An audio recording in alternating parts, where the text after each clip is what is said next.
Welcome back to Africa 54. I'm Astegido Ewart in Washington. Uganda hosts Africa's largest refugee population, 1.25 million, and 36,000 of them are unaccompanied and separated children. Refugee families are torn by war and conflict, but also by poverty and domestic violence. Halima Thumani reports on the plight of child-headed refugee families in Adjumani, Uganda. 16-year-old Selina Miyala's family in 2013 fled fighting in South Sudan to a refugee camp in Uganda. But 3 years later, her parents returned home, leaving the children in Uganda. Now Miyala heads the household. I came with my parents, but my father beat my mother, so she left.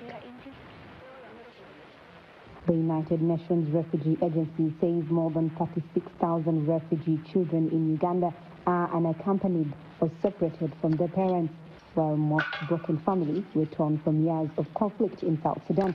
Domestic violence and poverty also play a role. Parents are looking for opportunities around, moving around, often creating tensions within the family. In some cases, you have perhaps, the wife receiving more support, being able to provide more support than the husband, and that's already a situation of tension in families. Ugandan authorities say foster parents take care of the unaccompanied or separated children when possible, while authorities search for the parents. But there are also too many child-headed refugee families like Miyala's. Then we take care of them as child-headed families. Yeah, but if they are within the country, the long arm of government always catches up with the parents, and they are apprehended and persecuted and also disciplined. The Ugandan Red Cross last week helped track down Miyala's mother in South Sudan, where she had remarried. We managed to get their contact of their mother, and through their phone call service, we managed to restore the links, the contact between the mother and the children. And also we discovered that the mother now has started sending some assistance to the children. As for Miyala, she looks forward to the day when she can safely return to South Sudan and no longer play the role of both parents for her brothers and sisters. Halima Thumani for VOA News, Adjumani, Uganda. Youth radicalization remains a lifeblood of terrorism in many parts of the world. In Kenya, a non-governmental organization is working to reduce vulnerability to radicalization and violent extremism among youths. Their efforts are being commended by the United Nations Secretary General Antonio Guterres, who visited the group's project in Kamankunju area of Nairobi. Have a look. UN Secretary General Antonio Guterres visiting the Jongoze project, an initiative implemented by Soweto, Kenya in the Kamakunju area of Nairobi, aimed at reducing vulnerability to radicalization and violent extremism among Kenyan youth. The Secretary General engages young people who are part of a project which aims to help local youth develop technology skills and find online employment. The richness of our societies is our diversity. At a town hall meeting at the same site, Mr. Guterres highlights the importance of such efforts to combat violent extremism and terrorism in a neighborhood. The youth is facing enormous challenges. Youth unemployment is, as I said in the beginning, probably the biggest threat to our societies. But the youth has a much bigger capacity than the older generations to understand the digital world and to use the different tools, from social media to all the other tools of the digital world, which means that we are much better prepared to face the challenges of modernity.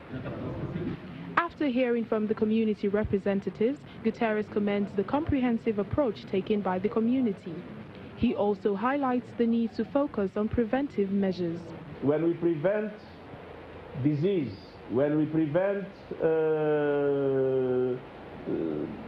economic problems, when we prevent terrorism, we are not only avoiding the suffering of people, but we are also doing it in a cheaper way with less negative impact in the life of the community and in the businesses of the community.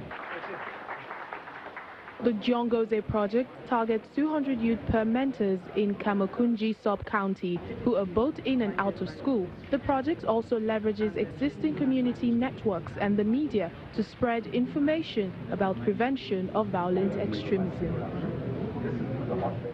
Kenyans affected by dwarfism are using football to fight stigma with the first dwarf football team in East Africa. The Short Stature Society of Kenya formed the team just over a year ago with the hope of growing it into a national league to spread across the region. Sarah Kimani reports from Nairobi. Kenya's Lion Stars, East Africa's only dwarf football team, warms up for a practice session. The team was formed in 2018 by the Short Stature Society of Kenya. The goal, to showcase talent and fight stigma associated with dwarfism. It was a good idea to start it because it creates awareness about us. We need people to know about us. Let us tell ourselves a story about ourselves, but not people to tell a story about us. The Short Stature Society of Kenya has some 600 members, but there are an estimated 3,000 Kenyans affected by dwarfism. While many are sidelined from society, the Lion Stars use sports to bring people with dwarfism together. Since there are no other dwarf teams in the region, the team plays friendly matches against local younger teams. I think if they can get a good coach and if they can be motivated, they can do very well. If they continue training well, then I think they will be a challenge to other teams outside. Lion Stars hope to soon compete against other dwarf footballers in international games. From the look of the games that they have played, I can say that from day to day, my teams my guys are improving a lot. Because I told them, if you have to complete this journey and hit our target, that is the World Dwarf Games and the Copa Rabaja in Peru, they have to believe in themselves. Dwarf football's rules of play are no different from standard football. The equipment, like the players, is simply smaller. In terms of equipment, like the soccer ball that we are using currently, it's not the normal size. Size 4. We have one. We need more. Kenya's Lion Stars hope to receive enough support to compete in the next World Dwarf Games to be held in Germany in 2021. Sarah Kimani for VOA News, Nairobi. What a great story. Thank you, Sarah Kimani, for that. And that's our show for today. Visit us online at voaafrica.com. I'm Esther Githui in Washington. Back to you, Chamberlain, in Lagos. Well, thanks, Esther. We look forward to bringing you another show next week. ChannelsTV.com is your source for news and other programming. I'm Chamberlain, so thank you for watching. Goodbye.